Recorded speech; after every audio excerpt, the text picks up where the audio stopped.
Assalamualaikum warahmatullahi wabarakatuh. Kembali lagi di channel Scary Night Radio. Untuk kisah kali ini, ada sebuah kisah dari orang yang tidak ingin disebutkan namanya. Dan untuk kisah yang saya bawakan kali ini, sebuah kisah berjudul Suara Tifa Tengah Malam. Sebelum lanjut, jika kalian suka dengan channel ini, jangan lupa subscribe channel ini agar tidak ketinggalan cerita horor lainnya. Jam menunjukkan 00.12 malam. Kampung itu sudah sunyi. Lampu-lampu rumah sebagian sudah mati. Hanya suara serangga dan angin dari arah hutan. Ari terbangun. Matanya terbuka perlahan. Ia mengernyit. Dum. Ia diam. Dum. Dum. Suara itu terdengar lagi, pelan, dari jauh. Ari duduk di tempat tidur. Itu suara apa? Gumamnya. Ia mendengarkan lebih jelas. Suara itu seperti Tifa, tapi aneh. Tidak ada acara, tidak ada pesta, tidak ada ritual malam ini. Ari berdiri dan berjalan ke jendela. Membuka sedikit, angin dingin masuk. Dan suara itu terdengar lebih jelas. Dom, dom, dom, berirama. Pelan, seperti memanggil. Ari melihat ke arah hutan. Gelap, tidak ada cahaya. Tapi suara itu datang dari sana. Ia menelan ludah. Siapa sih malam-malam begini? Katanya pelan. Tiba-tiba, suara itu berhenti. Sunyi. Total. Ari masih berdiri di jendela, menatap hutan. Beberapa detik, tidak ada apa-apa. Lalu, dum, satu pukulan keras. Dekat, sangat dekat. Ari tersentak mundur, jantungnya berdegup kencang. Suara itu sekarang bukan dari hutan. Perlahan, Ari menoleh ke belakang, ke dalam kamarnya. Sunyi, tidak ada siapa-siapa. Tapi, dum, suara itu terdengar lagi. Pelan, dari bawah tempat tidurnya, Ari membeku, tidak berani bergerak. Dum, dum. Semakin pelan, semakin dekat. Dan suara itu berhenti tepat di bawahnya. Hening. Lalu, suara berbisik. Ikut. Ari masih duduk di tempat tidurnya. Tubuhnya kaku. Matanya menatap ke bawah. Ke arah kolong tempat tidur. Dum. Suara itu terdengar lagi. Lebih pelan. Seperti menunggu. Ari menelan ludah. Tangannya gemetar. Ini cuma suara. Ini cuma suara. Bisiknya. Perlahan, Ari menurunkan kakinya dari tempat tidur. Lantai terasa dingin. Ia membungkuk sedikit, ingin melihat ke bawah. Tapi, sebelum sempat melihat, dum. Suara keras tiba-tiba terdengar lagi. Ari langsung mundur. Jantungnya hampir copot. Dan dalam sekejap, suara itu hilang. Sunyi. Beberapa detik berlalu. Tidak ada suara apa-apa. Ari berdiri perlahan, mendekat ke pintu kamar, tangannya menyentuh gagang pintu. Dingin. Ia membuka pintu. Rumahnya gelap. Semua orang sudah tidur. Tapi, suara itu kembali terdengar. Dum, dum, dum.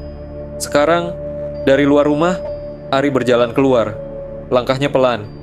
Seperti ditarik sesuatu. Udara malam terasa lebih dingin dari biasanya. Angin berhembus dari arah hutan. Dan suara Tifa itu semakin jelas. Dum, dum, dum. Seperti irama. Seperti panggilan. Ari sampai di halaman rumah. Ia berhenti. Di depan sana, jalan menuju hutan. Gelap. Tanpa lampu. Tapi anehnya, kakinya tetap melangkah. Apa yang gue lakuin? Bisiknya. Tapi tubuhnya tidak berhenti. Semakin dekat ke hutan, kabut mulai muncul. Tipis, lalu semakin tebal. Suara Tifa sekarang sangat jelas. Dum, dum, dum. Bukan lagi pelan, tapi berat. Seperti dipukul dengan tenaga besar. Ari berhenti di pinggir hutan. Nafasnya berat. Dan saat itu, ia melihat sesuatu.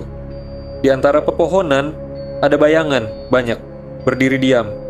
Dan di tengah mereka, ada satu sosok, memegang Tifa, memukulnya perlahan. Dum. Ari membeku. Sosok itu tidak punya wajah yang jelas, hanya gelap. Tapi ia tahu, sosok itu melihatnya. Tiba-tiba semua bayangan itu bergerak, perlahan, serempak, menghadap ke arah Ari. Dan suara itu berhenti, sunyi. Lalu sosok yang memegang Tifa mengangkat tangannya, mengarah ke Ari. Dan dalam 1 detik, semua bayangan itu berlari ke arahnya. Ari tidak bisa bergerak. Kakinya seperti tertanam di tanah. Dan tepat sebelum mereka sampai, dum, layar gelap. Dum, suara itu menggema. Ari tersentak. Tubuhnya seperti kembali sadar. Ia langsung berbalik, berlari. Langkahnya tidak teratur. Nafasnya berat. Di belakangnya, suara itu masih terdengar. Dum, dum, dum. Ari terus berlari keluar dari hutan. Cabang-cabang pohon menggores lengannya. Ia tidak berani menoleh. Suara langkah di belakangnya terdengar. Banyak. Bukan 1, bukan 2. Seperti puluhan orang mengejarnya. Akhirnya, Ari sampai di halaman rumah. Ia langsung masuk, menutup pintu keras. Brak! Ia bersandar di pintu, terengah-engah, sunyi, tidak ada suara lagi. Beberapa detik berlalu. Ari mencoba menenangkan diri. Ini mimpi, ini pasti mimpi, katanya pelan. Ia menoleh ke arah jendela. Gelap, tidak ada apa-apa. Ia mulai sedikit tenang. Sampai, dom. Suara itu terdengar lagi. Ari membeku. Suara itu bukan dari luar, tapi dari dalam rumah. Dom, dom, pelan, berirama, seperti berpindah tempat. Ari berjalan perlahan, mengikuti suara itu. Suara itu membawanya ke ruang tengah. Gelap, hanya sedikit cahaya dari luar. Dan di sana, ia melihat sesuatu. Ibunya, duduk di lantai, diam. Ibu, suara Ari gemetar. Ibunya tidak menjawab. Kepalanya tertunduk, rambutnya menutupi wajah. Tangannya bergerak pelan. Dum, Ari melihat lebih jelas. Ibunya memukul sesuatu. Sebuah Tifa. Ari mundur. Bu, berhenti, katanya pelan. Ibunya tetap diam. Dum, dum, semakin cepat. Ari mendekat perlahan. Bu, ini aku. Tiba-tiba, pukulan itu berhenti. Sunyi, perlahan. Kepala ibunya terangkat. Wajahnya pucat, matanya kosong. Dan saat itu, ia tersenyum. Tapi, bukan senyum yang biasa. Lebar, tidak wajar. Sudah dengar? Katanya pelan. Ari gemetar. Ibu, kenapa?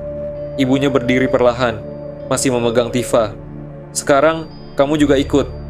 Ari mundur, tapi kakinya berhenti. Tidak bisa digerakkan. Tiba-tiba, suara Tifa itu terdengar lagi. Bukan 1, banyak. Dari seluruh arah. Dum, dum, dum. Dinding rumah terasa bergetar. Dan dari luar, terdengar suara orang-orang berjalan menuju rumahnya. Pos.